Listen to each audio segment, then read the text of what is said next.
Hi friends, welcome to my channel. ఇక్కడ చూస్తున్నారు కదా, ఈ శారీకి బ్లౌజ్ అయితే ఇలా వచ్చేసింది. నేను ఇక్కడ ఉన్న వర్క్ అయితే ఫుల్గా బ్లౌజ్ అంతా వస్తుంది అనుకున్నాను, కానీ అది స్లీవ్ వర్కే వచ్చింది. దాన్ని నేను కట్ చేసి నెక్కి స్లీవ్స్కి రెండింటికి డిజైన్ చేసి స్టిచ్చింగ్ చేశాను. స్లీవ్స్కి ఎలా స్టిచ్చింగ్ చేశానో ఆల్రెడీ షార్ట్స్లో పెట్టాను. ఇప్పుడు నెక్కి ఎలా డిజైన్ చేశానో చూసేయండి.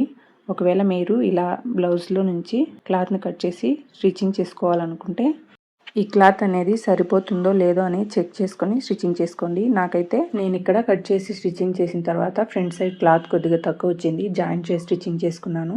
మీరు ఒకవేళ స్టిచ్చింగ్ చేసుకోవాలంటే ఒకసారి చెక్ చేసుకొని స్టిచ్చింగ్ చేసుకోండి, లేకపోతే వేరే క్లాత్ని యూస్ చేసుకొని ఇదే విధంగా డిజైన్ చేసి స్టిచ్చింగ్ చేసుకోవాలి. ఇప్పుడైతే ఇది ఎలా స్టిచ్చింగ్ చేశానో చూసేయండి. ముందుగా అయితే ఈ వర్క్ ఉంది కదా, అక్కడ వర్క్ అయితే కట్ చేసి తీసుకునేసాను. ఇప్పుడైతే నేను పేపర్ క్యాన్వాస్ యూస్ చేసి నెక్ని స్టిచ్చింగ్ చేయబోతున్నాను. ఈ నెక్ 33, 34 సైజ్ వాళ్ళకి అయితే కరెక్ట్గా సరిపోతుంది. ఇక్కడ బ్లౌజ్ లెంత్ 13.5 ఇంచెస్ తీసుకున్నాను. Neck shoulder 5.25, chest loose 33 divided by 4 8.25 inches, waist 29 divided by 4 7.25 inches వస్తుంది. ఇంకా 1 ఇంచ్ డాట్స్ కోసం ఎక్స్ట్రా క్లాత్ కోసం 1.5 ఇంచెస్ తీసుకున్నాను. ఆర్మ్ డౌన్ 6 ఇంచెస్ అయితే తీసుకున్నాను, ఇక్కడ చూపించలేదు. ఇప్పుడు పేపర్ క్యాన్వాస్ని తీసుకొని ఇక్కడ ఎంతైతే సరిపోతుందో నెక్కి అంత పేపర్ క్యాన్వాస్ అయితే కటింగ్ చేసుకోవాలి.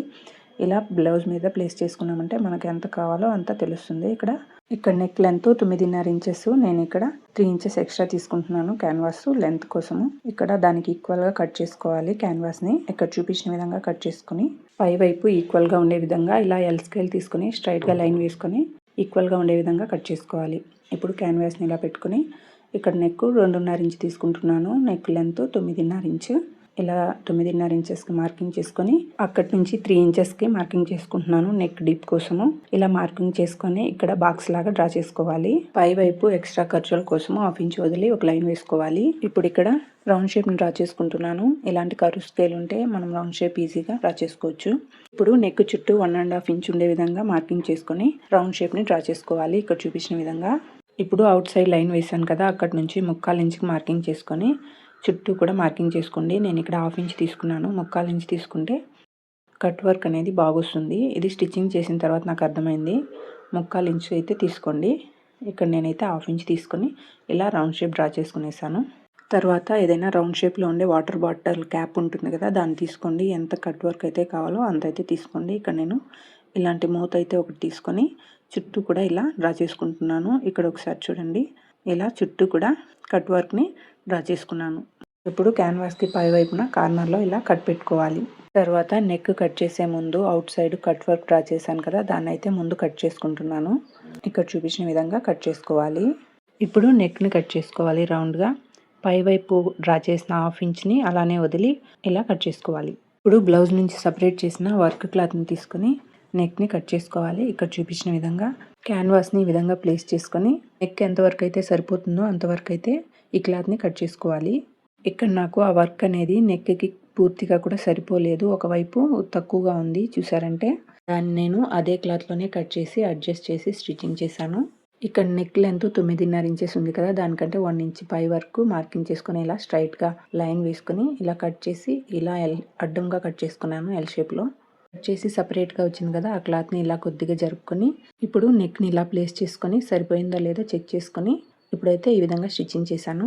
ఇక్కడ చూపించిన విధంగా క్లాత్ని ఈ విధంగా తిప్పుకొని స్టిచ్చింగ్ చేసుకుని తర్వాత క్లాత్ని ఈ విధంగా తిప్పి టాప్లో ఒక స్టిచ్చింగ్ చేసేసాను. ఇప్పుడు ఒకసారి చెక్ చేసుకుంటే కరెక్ట్గా సరిపోయింది నెక్. ఇప్పుడు చుట్టూ కూడా పిన్స్ పెట్టేసామంటే కదలకుండా స్టిచ్చింగ్ చేసుకోవడానికి ఈజీగా ఉంటుంది.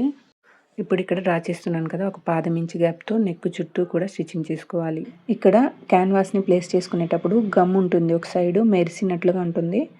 దాన్ని పై వైపు ఉండే విధంగా పెట్టుకొని స్టిచ్చింగ్ చేసుకోండి. ఉల్టా తిప్పినప్పుడు ఐరన్ చేసుకుంటాము, అలా ఐరన్ చేసుకున్న తర్వాత అది క్లాత్కి జాయింట్ అయిపోతుంది అది ఈజీగా. కాబట్టి ఒకసారి చెక్ చేసుకొని క్యాన్వాస్ని గమ్ ఉన్నది పై వైపు ఉండే విధంగా పెట్టుకొని ఈ విధంగా స్టిచ్చింగ్ చేసుకోండి. ఇలా పూర్తిగా స్టిచ్చింగ్ చేసుకున్న తర్వాత అవుట్ సైడ్ ఉన్న క్లాత్ని ఈ విధంగా కట్ చేసేయాలి. ఇప్పుడు ఈ కార్నర్స్లో నేను కట్ చేస్తున్నాను కదా, అక్కడంతా కూడా ఈ విధంగా కట్ చేసుకోవాలి. అదేవిధంగా ఈ రౌండ్ షేప్ తిరిగింది కదా, అక్కడంతా కూడా చిన్న కట్స్ పెట్టుకోవాలి. ఇక్కడ చూపించిన విధంగా ఇలా కట్స్ పెట్టుకుంటేనే మనం ఉల్టా తిప్పేటప్పుడు రౌండ్గా నీట్గా తిరుగుతుంది, షేప్ బాగా వస్తుంది అనమాట. ఇక్కడ కట్స్ పెట్టుకునేటప్పుడు మనం స్టిచ్చింగ్ చేసిన థ్రెడ్ కట్ అవ్వకుండా కట్స్ పెట్టుకోవాలి. ఇప్పుడు పిన్స్ అన్నీ కూడా రిమూవ్ చేసేసి నెక్ని ఉల్టా తిప్పుకోవాలి.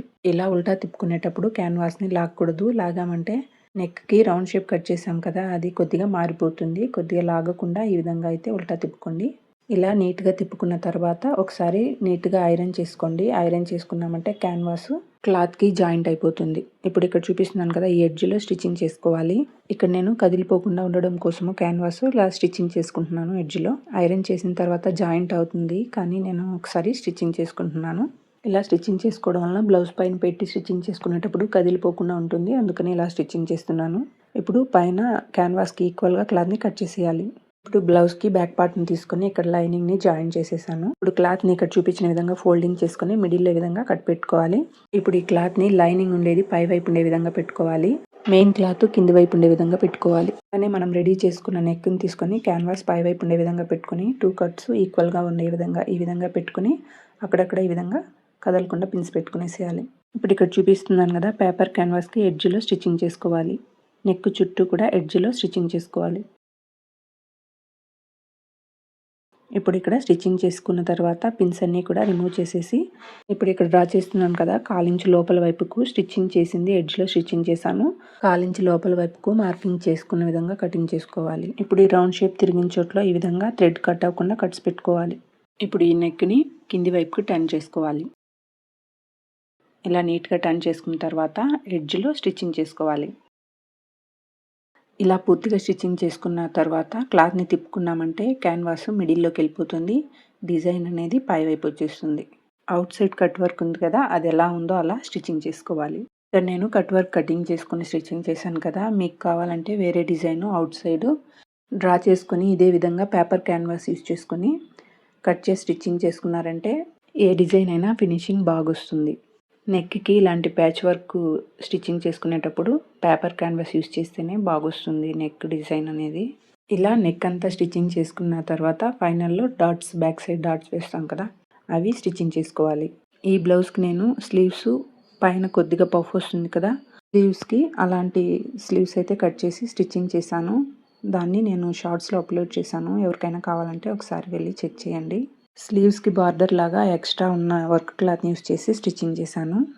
ఈ డిజైన్ మీకు ఎలా అనిపించిందో కమెంట్ చేయండి. ఈ వీడియో మీకు నచ్చినట్లయితే please like and subscribe. Thank you for watching.